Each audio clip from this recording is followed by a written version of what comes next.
You can't do anything but laugh, folks. I mean, that was as laughable and of a bad performance as I think I've ever seen in the National Football League. From the coaches to the players to the quarterback, that was the biggest joke I have ever seen. Miami loses to the Cleveland Browns, 1-5, 31-6. And it was never competitive. It just never was.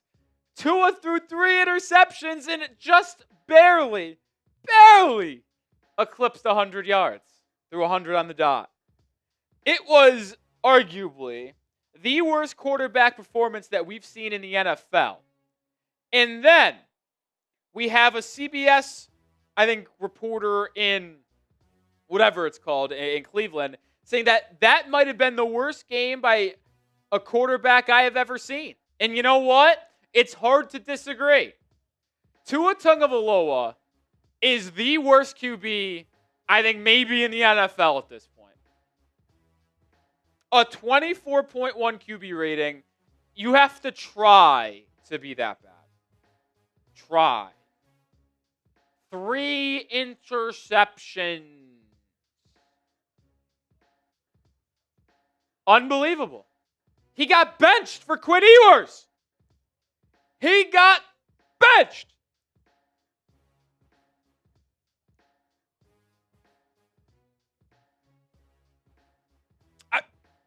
I feel like every time I've done a post-game video over the last 3 weeks, I have tried to come up with the right words, the verbiage to react in a good and mannered way after the game. And every time I find a point in the video to where I am a little bit speechless and don't know what to say. Right here, right now, is one of those moments again. What am I supposed to say about what I just watched? You want the truth of what I'm going to say? He needs to get off of my football team. I tweeted it live. Get him off the team. I just don't know how you can justify, and I know, there are a lot of Tua defenders out there. And listen, I've talked a lot about how you probably can't move off of him because of that contract. I no longer feel that way. I would be willing to eat the dead money to get rid of Tua Tagovailoa. So, we're going to ask you a question. And then we are going to talk about the financial aspect of it before I move over to talk about Mike McDaniel and this coaching staff. But let me know, should this be Tua's last season in Miami? Yes or no? Simple question. Want to know. Get your thoughts down in the comments. I think it should. So, originally, I tweeted out Tua's contract. I have consistently said that you can't move off of him because of the dead cap. Right now, if you cut him currently, you'd have $137.8 million in dead cap. If you cut him prior to June 1st, after this season, $99 million in dead cap. But here's the interesting thing. Tua currently has a $56.4 million cap hit for next season. If you cut him after June 1st, the cap number goes up, yes. It goes from 56.4 to 67.4. So you only add on $11 million in dead cap if you cut Tua, let's just say in February. So you would have next season, Tua would not be playing football for you, but he'd be $67.4 million on the cap. But it actually does save you a little bit of money. It doesn't save you any money now, but it saves you money, obviously, in the future. You have $90 million in projected space in 2027. You cut Tua post June 1st, that balloons up by $22 million to $112.1. In 2028, you have a projected cap space of $171.9. Cutting Tua right now, saves you $60 million and gets you to $237.7 million. The point is, you would, yes, have a $67.4 million dead cap for next season. And that is brutal. And you can't have a successful team with someone making $67.4 million to not play for you. But I'm at the point, after how bad the Tua-led offense looked, you can't continue to employ him. You can't do it. Because if you employ him and you throw him out there to play every Sunday like you're doing right now, you're just setting yourself up for embarrassment. What we saw today was so bad. It was the worst display of football I may have ever seen. And it was a embarrassing performance. Second half, first play of the second half, down 17-3, out route to Devon Achane, high and inside, goes off Achane's hands, pick six. Then backed up at your own 1. Offensive line, quarterback, doesn't see the unpressured or unblocked pressure.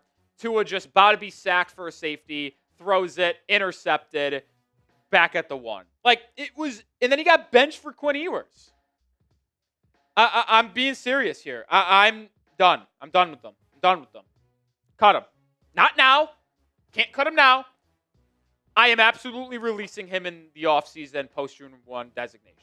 And I got to be honest, I don't think I could be convinced that any other decision is the right move. We're going to get to the coaching staff in just 1 second, so stick with us here, and the GM.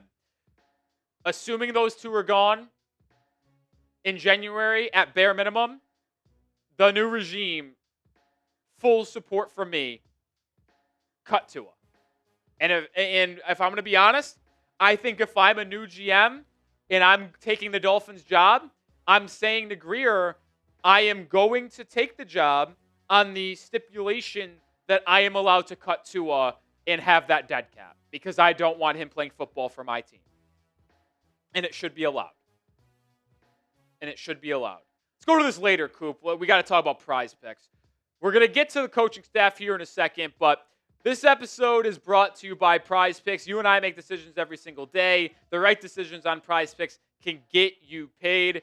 So simple to play. Just pick more on it or less on at least 2 player stats. If you get your picks right, you could cash in. PrizePicks is the only app that offers stacks, meaning you can pick the same player up to 3 times in the same lineup. Want to pick more on Devon Achane rushing yards, receptions, and touchdowns? Well, now you can, all in the same lineup, only on PrizePicks. You can also follow other players directly on the app and copy their lineups in 1 click, whether it's friends, celebrity partner, or just someone whose picks you like. Hit the follow button and check out every lineup they create in the new feed tab on PrizePicks. I lost this week because I really did think Quinshon Judkins would have more than 92.5 rushing yards. He finished with 84, which I don't understand because he had 74 at halftime.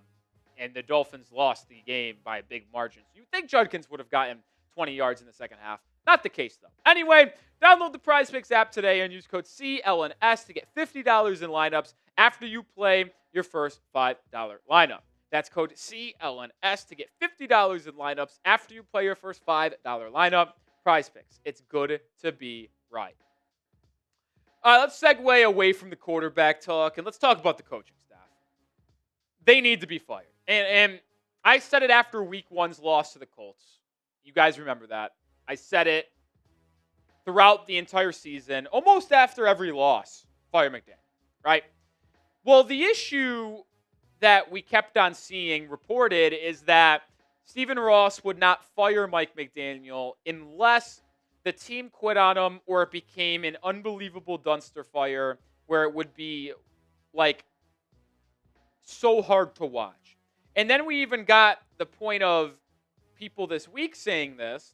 And on Sunday morning kickoff, we heard Adam Schefter report that there is the expectation that Mike McDaniel, I'm trying to find the exact verbiage of the quote, here it is.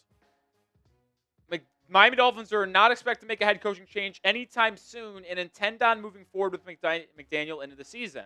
But that's before you have a disastrous, unbelievable bad showing. Like, the team quit on them. They did.